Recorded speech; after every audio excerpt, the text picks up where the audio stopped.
Buat Gen Z dan milenial, jangan lupa ajukan pertanyaan kamu seputar politik dan pemilu 2024 di platform Gen Z Memilih. Buat pertanyaan yang menarik dengan vote terbanyak akan dijawab redaksi dan berhak mendapatkan hadiah poin yang bisa ditukarkan uang cash hingga ratusan ribu rupiah, yang setiap bulan akan dipilih 10 pemenangnya. Cara membuat pertanyaannya gampang banget. Yang pertama, login akun IGN Times dan pastikan nama kamu sudah sesuai dengan KTP. Kedua, buka platform Gen Z Memilih, yaitu klik www.genzmemilih.igntimes.com.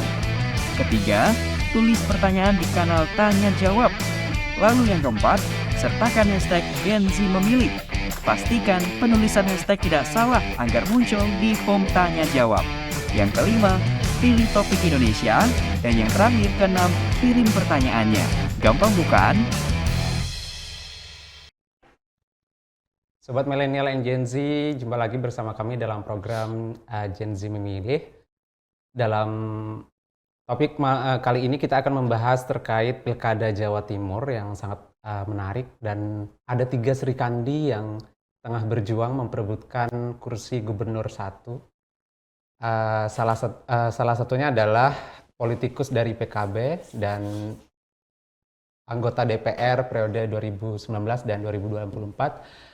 Mbak Lulu Nurhamidah, terima kasih sudah hadir dalam studio IGN Times. Matur suwun sami-sami, assalamualaikum, selamat malam. Sibuk banget kayaknya hari ini.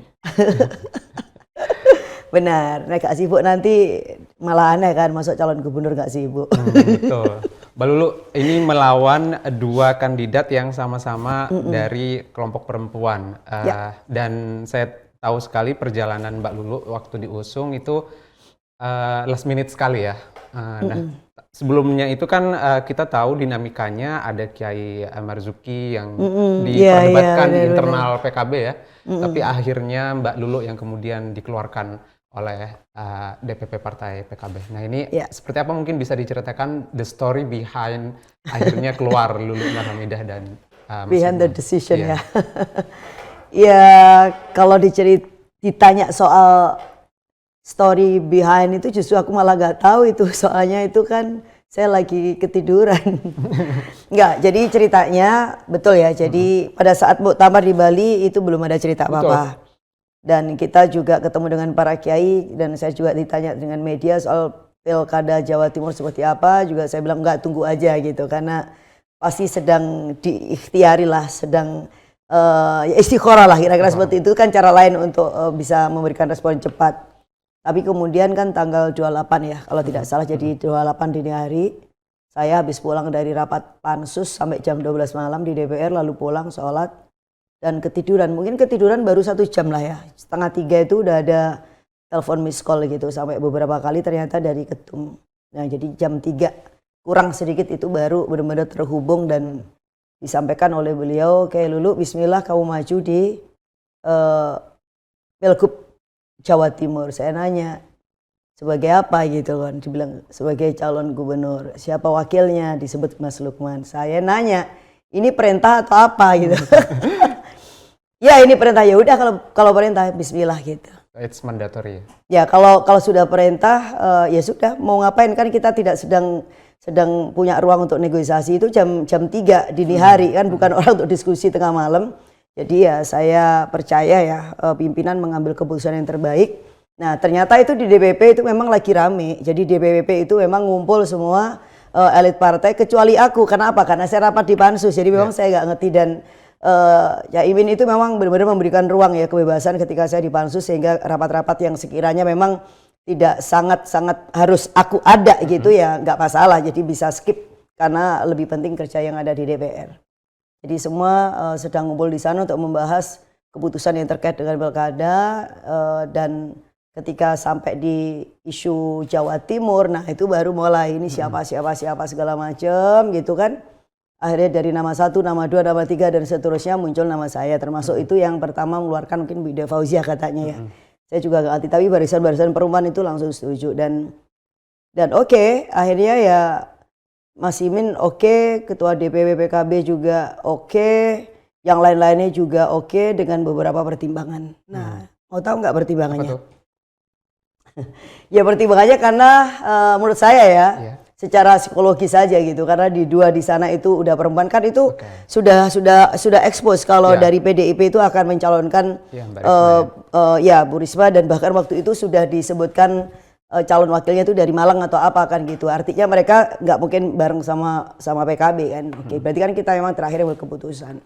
Kemudian yang direspon lagi butuh kebaruan lah di Jawa Timur, dan butuh calon pemimpin yang menurut bahasanya kawan-kawan itu yang nggak punya beban.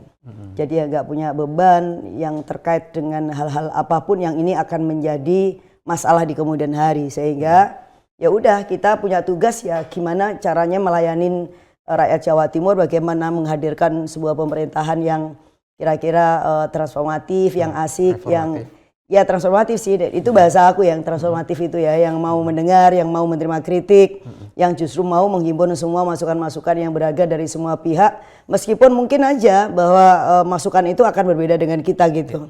Tetapi manakala itu masuk akal dan justru untuk kebaikan bersama, harusnya sih diambil. Jadi tidak ada orang itu yang bisa sok pinter, yang kemudian bisa merasa paling benar, dan kemudian pengalaman hidupnya itu yang merasa udah paling sempurna sehingga semua harus ikut, kan enggak juga. Yang namanya juga sangat kompleks. Oke, terus yang berikutnya ya kita masing-masing punya track record ya.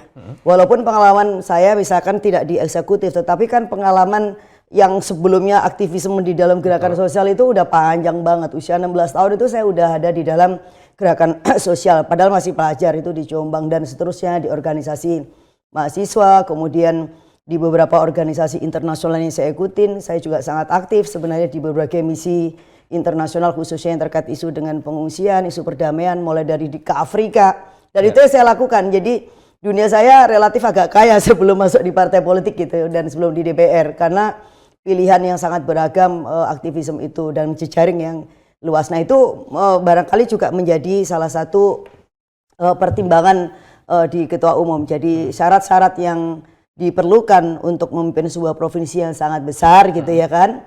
Tentu selain kecakapan yang terkait dengan leadership, manajemen, dan kerja-kerja pemerintahan, tetapi juga ada ya jejaring ya misalnya internasional kayak gitu-gitu loh. Jadi dan juga jejaring-jejaring lain yang manfaat. Dan kemudian selama kerja di DPR, penilaiannya kan bukan hanya penilaian subjektif kita, karena saya pernah menerima penghargaan MKD Awards ya, itu sebagai anggota DPR yang dianggap memiliki rekam jejak yang sangat baik di dalam menjaga etik dan integritas sehingga memperbaiki citra DPR, dan itu penghargaan diberikan oleh lembaga DPR, bukan penghargaan yang kita beli dan kita bayar. Nah itu keren, itu yang penting. Itu yang penting perlu diingat. Nah, iya dong, penghargaan mau setumpuk tapi kalau ada bagian yang kita bayar ya pasti kan gak otentik. Nah itu yang kemudian menjadi salah satu ukuran, dan yang paling penting lagi, saya ini orang Jawa Timur asli. Saya Mas Lukman Jawa Timur, dan kita kecil tumbuh besar sampai lulus S1 juga di Jawa Timur. Nah itu artinya pasti dianggap kenal betul lah berbagai problem yang ada di Jadi Jawa Anda Timur. mau menyampaikan saya memahami psikologis masyarakat Jawa Timur, bagaimana saya harus membangun Jawa Timur secara keseluruhan begitu ya. Tapi kan tidak pernah terlibat secara langsung dalam decision making dalam konteks kebijakan publik ya khususnya, karena seringkali Mbak Lulu aktif di DPR, nah mengkritik kebijakan pemerintah, tapi ini lagi diuji untuk terlibat langsung dalam eksekutif. Ini bagaimana waktu itu pas waktu Ya kan dapat memang mandatori 3 pilar demokrasi itu kan 3 ya, yang semuanya sebenarnya kan ya seimbang aja gitu, ada eksekutif, ada legislatif, ada yudikatif kan gitu. Ya kalau ditanya begitu ya, orang yang ada di eksekutif juga belum tentu dia bisa mengerjakan di bidang ini karena memang bukan di situ ranahnya. Namun demikian tidak adanya pengalaman di eksekutif tidak berarti tidak memiliki kesanggupan dan kemampuan untuk bekerja di eksekutif. Kenapa? Karena kerja kita sehari-hari ini kan melakukan pengawasan ke eksekutif. Justru kemudian kan kita ini yang bisa menilai apakah kerja pemerintah eksekutif konteksnya itu udah on the right tracks ya, kemudian udah berjalan di jalur yang benar, kemudian dia juga menggunakan anggaran secara tepat, secara efisien.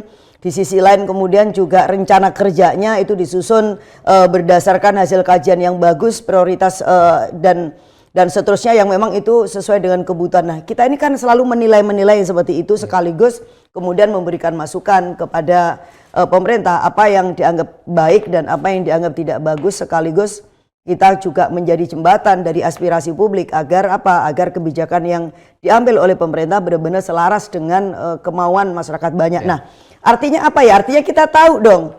Artinya kita tahu, contoh misalnya soal pertanian. Dari awal itu kita udah paham nih bahwa beberapa persoalan yang terkait dengan pertanian itu mestinya kan kalau kita lihat kan hulu sama hilir nih. Hulu sama hilir itu mulai dari penyediaan benihnya, bibitnya, kemudian sarana prasarana produksi, sampai kemudian tata kelola pasar, tata niaganya, sampai kemudian ya soal harga, di mana selama ini petani tidak punya kekuatan untuk menentukan harga, sampai isu yang terkait dengan nilai tukar petani, sampai kesejahteraan petani dan sebagainya. Kita menjadi tahu itu. Nah, kita selama ini bekerja itu justru memberikan masukan kepada pemerintah. Anda, pemerintah itu semestinya bukan hanya mengejar bagaimana pertumbuhan atau produktivitas itu naik, tetapi juga memastikan apakah kesejahteraan petani itu juga bertumbuh secara bagus. Kan begitu. Bukan hanya panen ini bisa lebih baik dari sebelumnya, tapi juga memastikan apakah panen petani ini lalu bisa dihargai dengan memadai. Kan begitu. Jadi ada pasar yang adil. Jadi kita itu ngerti. Artinya apa? Kalau misalkan ya saya ya dikasih kesempatan nih jadi eksekutif, jadi gubernur, akhirnya kan itu yang akan kita lakukan, memastikan hulu sampai hilir itu benar-benar satu tarikan nafas yang membuat pembangunan pertanian ini akan bisa mencapai kedaulatan. Ya itu penting. Nah karena itu ideologi yang yang akan kita pilih. Tetapi kalau kita nggak tahu apa yang selama ini kita kerjakan, kita nggak pernah punya pengalaman juga misalkan di bidang pengawasan, ya berarti kan kita nggak ngerti caranya kerja eksekutif. Iya, jadi itu hanya dua sisi aja yang kebetulan berbeda, tetapi ya sama pentingnya gitu. Dipersiapkan partai untuk maju di Pilkada Jawa Timur, tapi kan nanti di Pilkada juga ada petahana Ibu Hovifah yang akan maju. Nah ini gimana nih? Apakah memang sengaja nih dari Caimin amunisinya mengeluarkan Mbak Lulu yang vokal nih di DPR menghadapi Mbak Hovifah sebagai petahana di Jawa Timur? Ya bisa saja itu penilaian dari teman-teman ya. Makanya kan kita bilang kan nggak mungkin memilih calon itu karena putus asa gitu kan, enggak. Tetapi benar-benar karena mempertimbangkan banyak aspek, sehingga kenapa dari sebelumnya itu tidak segera muncul nama yang bulat dan fix gitu ya, karena dengan berbagai pertimbangan dan ya keterkaitan lah antara satu sama yang lain, kan nggak mungkin tidak ada kaitannya dengan siapa yang di sana sebagai calon dan seterusnya. Nah, mungkin itu pertimbangannya ya, karena dianggap ya setara atau bahkan lebih baik gitu sama yang sebelumnya. Kan kita bilang, saya dianggap tidak punya beban ya kan. Tidak punya pengalaman itu menurut saya justru saya belum pernah punya catatan di mana saya menyakiti rakyat di sana, kan begitu aja ya enggak. Saya tidak pernah jadi gubernur, saya tidak pernah jadi wali kota di Jawa Timur ya, di salah satu wilayah di sana. Tetapi di sisi lain, oke, betul. Tetapi di sisi lain yang mau saya katakan, saya berarti belum pernah meninggalkan sebuah jejak di mana saya akan menyakiti rakyat karena kehadiran saya yang nggak ada, atau aku menyakiti rakyat Jawa Timur karena ada kebijakan yang tidak selaras dengan kepentingan rakyat Jawa Timur. Sehingga saya nggak punya beban kecuali ya sebuah tekad. Ya apa caranya Jawa Timur itu jauh lebih baik lah. Nek bahasanya Caimin itu nggak kayak gini-gini aja gitu ya. Ya jauh lebih baik lah, jauh lebih baik. Nanti itu kan kita akan bicara data pada akhirnya. Soal kemiskinan ya kan. Jawa Timur itu penduduk miskin tertinggi di Indonesia itu Jawa Timur. Nah, ini kan sebuah fakta yang nggak bisa dielakkan ketika sumbernya itu adalah sumber yang dirilis oleh pemerintah secara resmi. Lalu sektor pertanian, walaupun pertanian itu merupakan kekuatan utama ya selain perdagangan atau industri di Jawa Timur, tetapi pertanian ini menyumbangkan kontribusi penghasilan lah daerah yang sangat besar dan masih dominan. Tetapi per Maret 2024 pertumbuhan pertanian di Jawa Timur itu minus 7%. Nah ini agak nggak masuk akal gitu loh sebenarnya ya. Ini harus menjadi ruang untuk kita melakukan koreksi dan refleksi. Kita gimana sih menjalankan pemerintahan itu?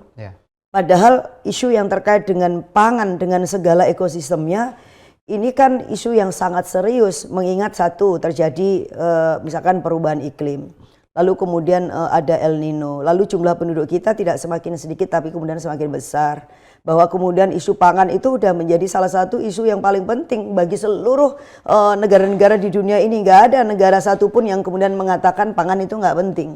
Artinya semua strategi nasional itu diarahkan untuk memantapkan kebijakan yang terkait dengan bidang baik itu pangan atau pertanian ya, dan dengan segala ekosistemnya.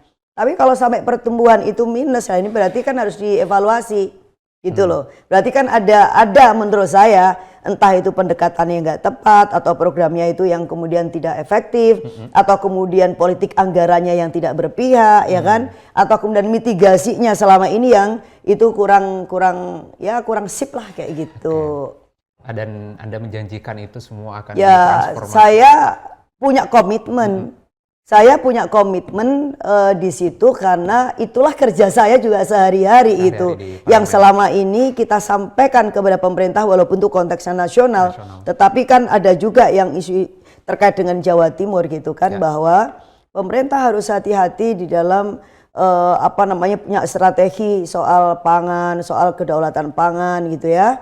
Karena kalau kita nggak hati-hati, yang namanya perubahan iklim itu terjadi, El Nino itu datang. Tapi kalau nggak disiapin, maka ya kita pasti akan kelabakan. Nah ternyata kan terbukti juga gitu. Sekarang minus 7%, yang disalahkan siapa? Ya nanti petani. Yang disalahin siapa? Oh kekeringannya. Disalahin apa? Kemarau yang panjang lah. Itu kan seharusnya udah bisa diantisipasi dong gitu loh. Mbak Lulu, kalau kita bicara Jawa Timur, ini kan Jawa Timur adalah lumbung suara NU ya Mbak ya. Dan selalu menjadi incaran. Kalau dari tingkat nasional, Jawa Timur menjadi incaran. Nah, di Jawa Timur sendiri nanti kan akan maju nih. Tapi kan ada, Mbak Lulu akan bertemu dengan Hovifah yang notabene antitesa dengan PKB sendiri. Nah ini bagaimana Mbak Lulu menjadi ya seru ya. Ya seru. Saya sangat menunggu ya. Iya, menurut aku sih seru ya, karena Mbak Hovifah ini kan sebenarnya kan senior saya juga gitu. Senior dalam artian ada beberapa step kaderisasi di PMI di mana beliau pernah punya posisi yang sama. Jadi pernah menjadi ketua umum Kopri PMI, terlepas beliau itu mau mengakui apa tidak kayak gitu, dengan bangga maksudnya. Dan saya juga pernah menjadi ketua yang sama gitu, sehingga kita memang bertumbuh dari ruang pengkaderan yang sama. Nah, namun demikian kalau persoalan tentang Jawa Timur, soal pemerintahan, soal kepemimpinan, leadership, gaya dan seterusnya, setiap orang kan pasti punya karakteristik dan punya keunikan ya, punya style, dan itu juga ditunjang dari pengalaman hidup kita sehari-hari dan interaksi kita dengan berbagai macam masalah dan orang berorang gitu loh. Kita setiap orang punya pengalaman yang unik dan itu akan membentuk cara kita melihat masalah, melihat orang dan lain sebagainya. Nah, jadi menurut aku ya gak ada soal aja gitu. Kita sih udah siap untuk kontestasi, ya siap untuk bertarung secara bermartabat, sepanjang prinsip-prinsip demokrasi dijaga bareng-bareng.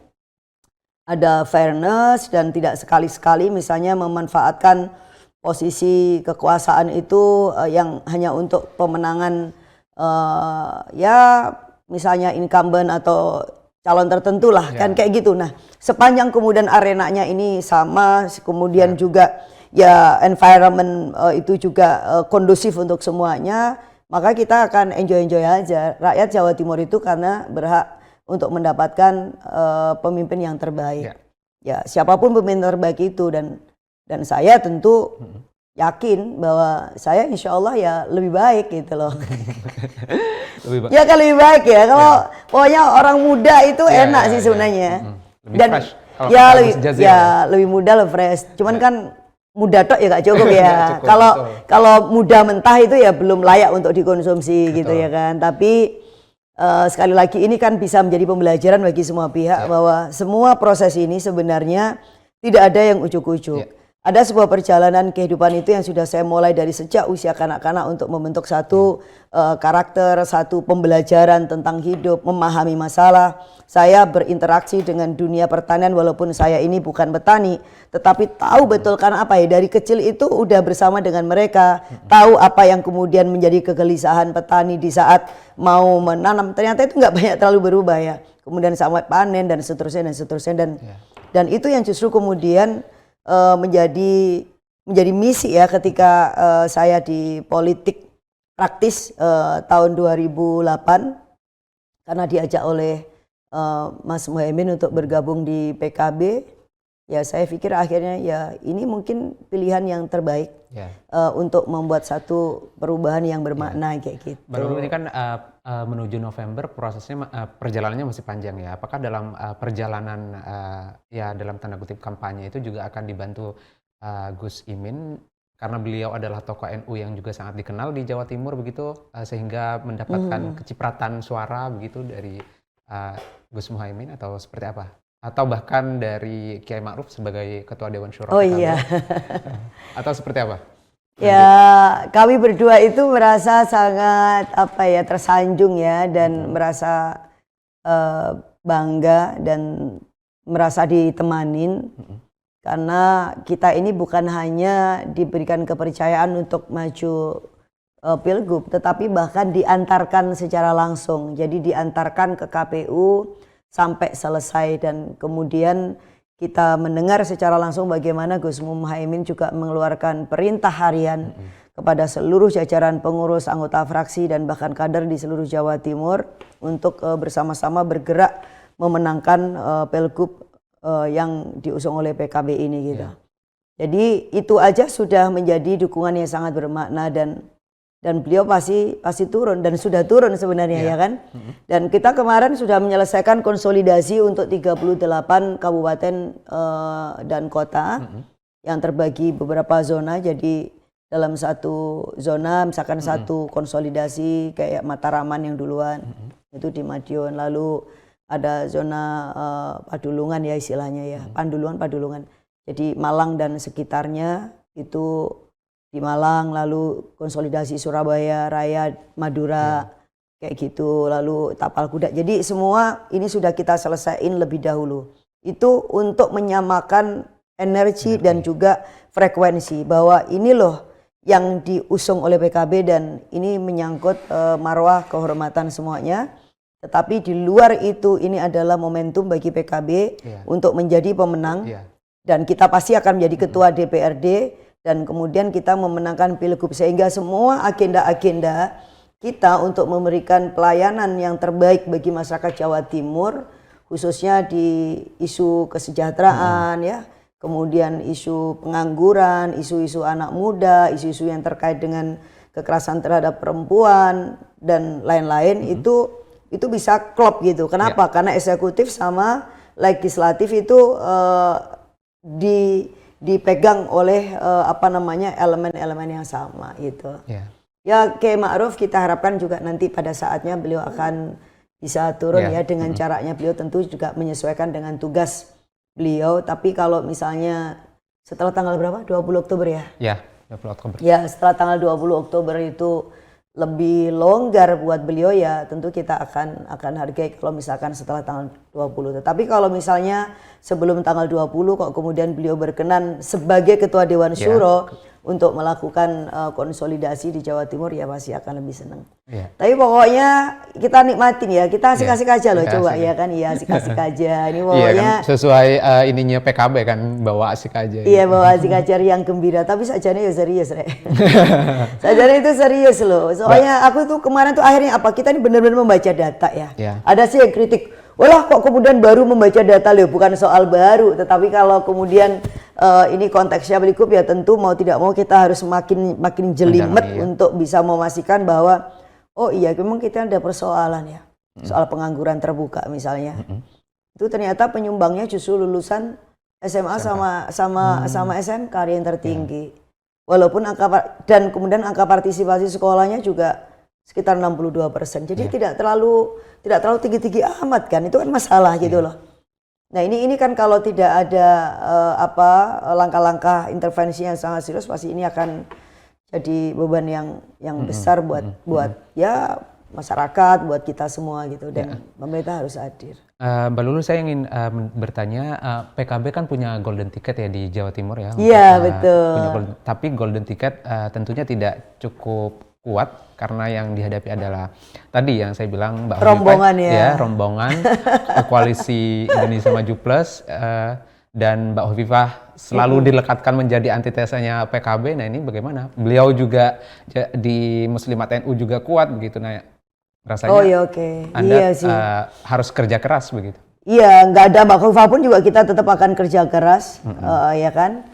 Tapi Mbak Hovifah sendiri kan yang mengatakan bahwa beliau itu sudah bukan PKB itu. Beliau bilang kan PKB Gus Dur. Tapi memang apakah ada PKB Gus Dur? Kita kan bicara basisnya itu aturan aja deh gitu ya, undang-undang atau konstitusional. Jadi itu nggak make sense lah, karena keluarga-keluarga Gus Dur tentu tidak hanya anak kandung ya. Maksudnya keluarga besar yang lain, dan mereka yang ada di barisan Gus Durian juga ada yang menjadi bagian dari perjuangan kami itu, termasuk Mas Ardi yang sebegitu identik dengan Gus Dur karena beliau sebagai juru bicara, itu juga yang sekarang selalu hadir ya di momen-momen pentingnya PKB. Nah itu artinya udah nggak relevan lagi kalau kemudian Mbak Hovifah harus berada di posisi yang seolah-olah tadi dibilang antitesa gitu. Ya udah dengan sendirinya beliau ada di sana dan kita ada di seberang yang lainnya. Partainya Bu Hovifah mungkin ya partai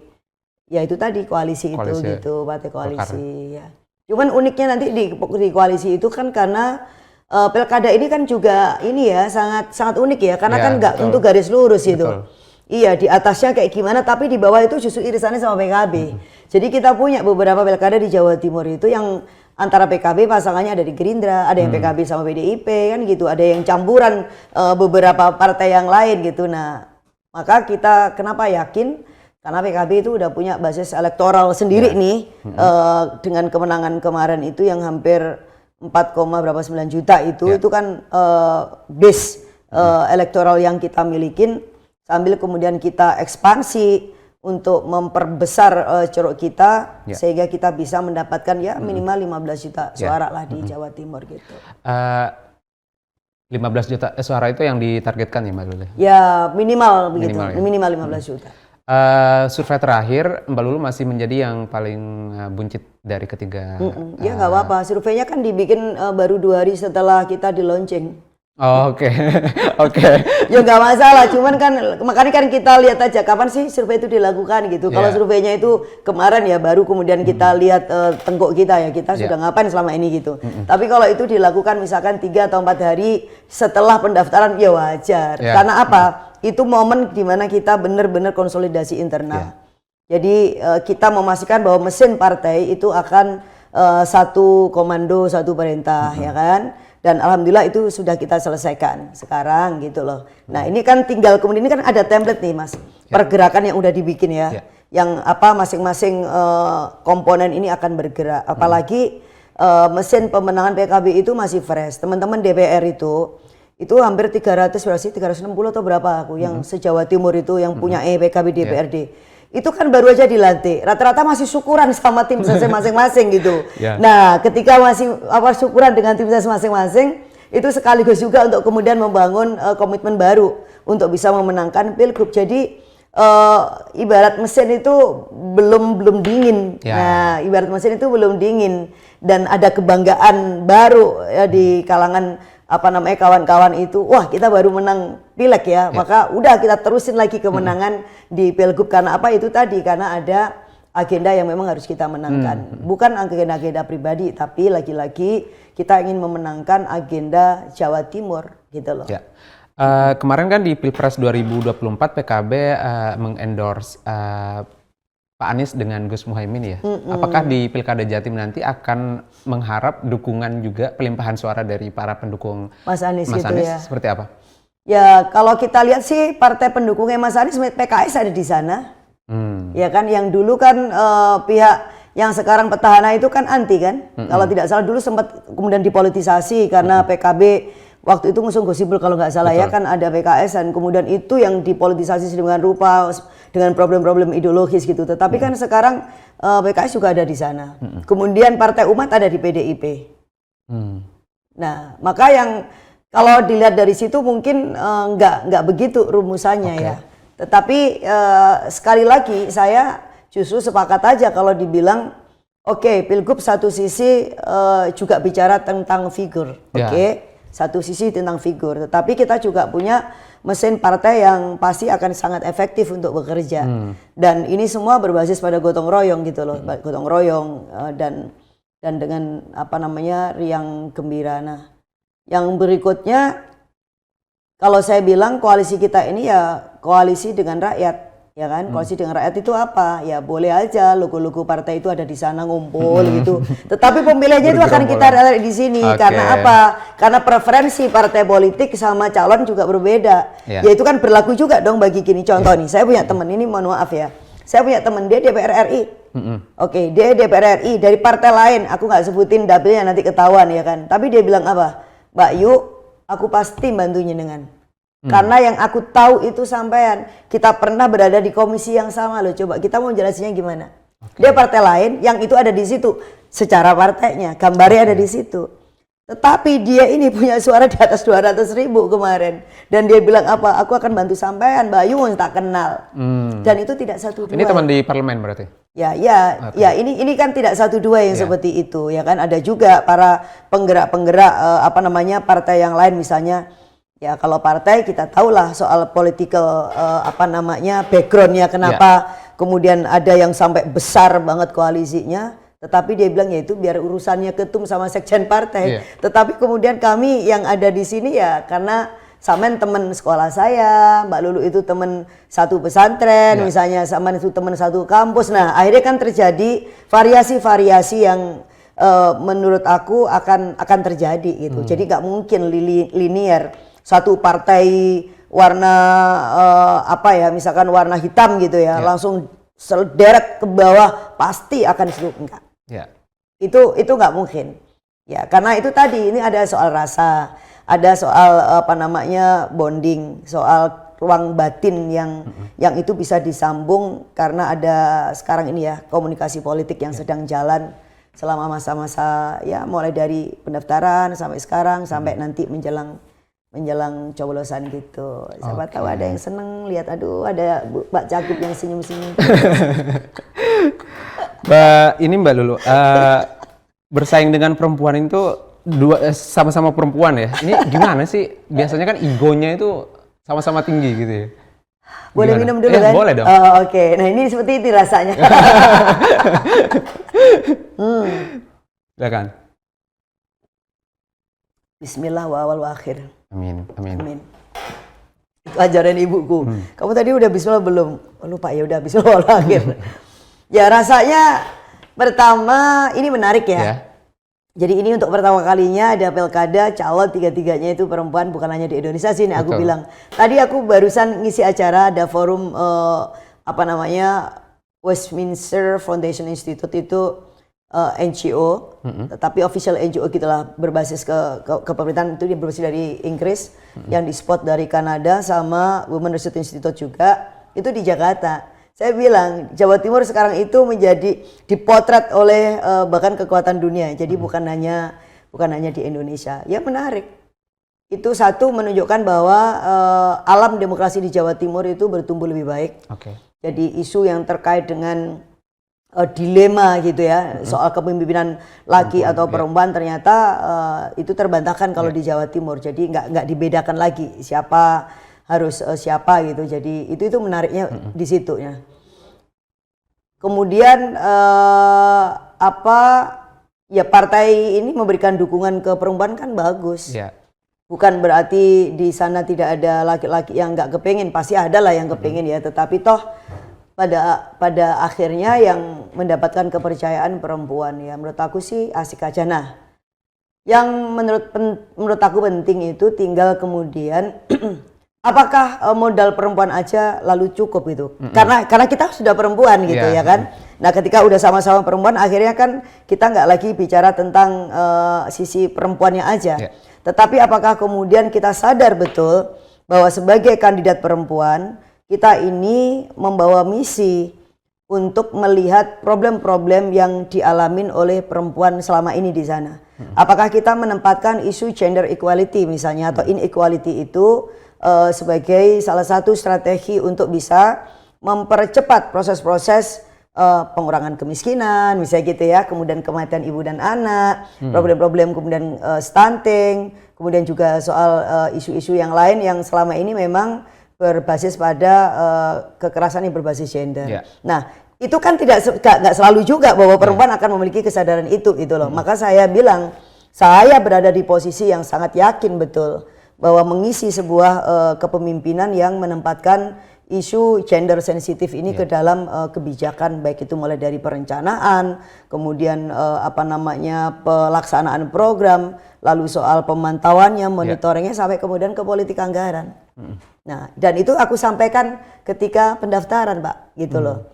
Bagaimana saya bisa melihat kesenjangan infrastruktur antara wilayah dan kota, itu juga akan punya dampak terhadap kehidupan perempuan. Nah, ini penting. Kenapa kemudian saya concern dengan isu pembangunan infrastruktur di sana?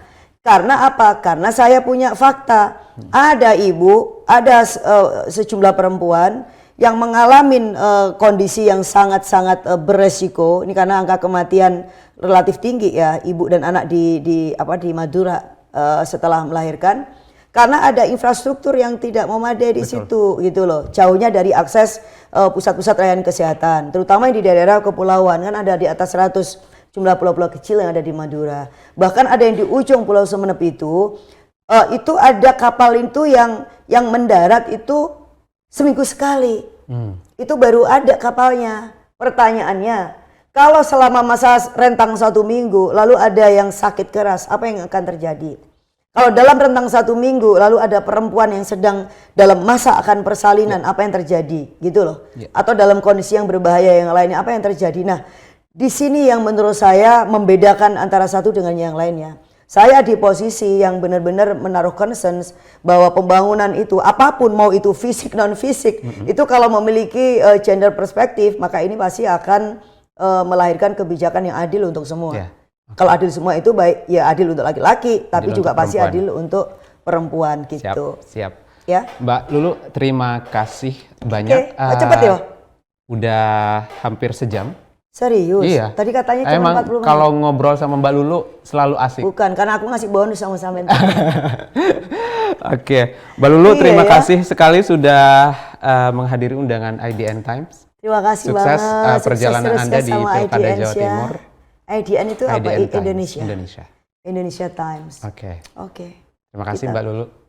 Thank you banget Sukses ya. untuk di ya. Pilkada Jawa Timur. Amin. Dan melawan Hovifah dan Makasih Mbak Lulu. Oke, Sampai terima jumpa kasih. teman-teman. Assalamualaikum semuanya.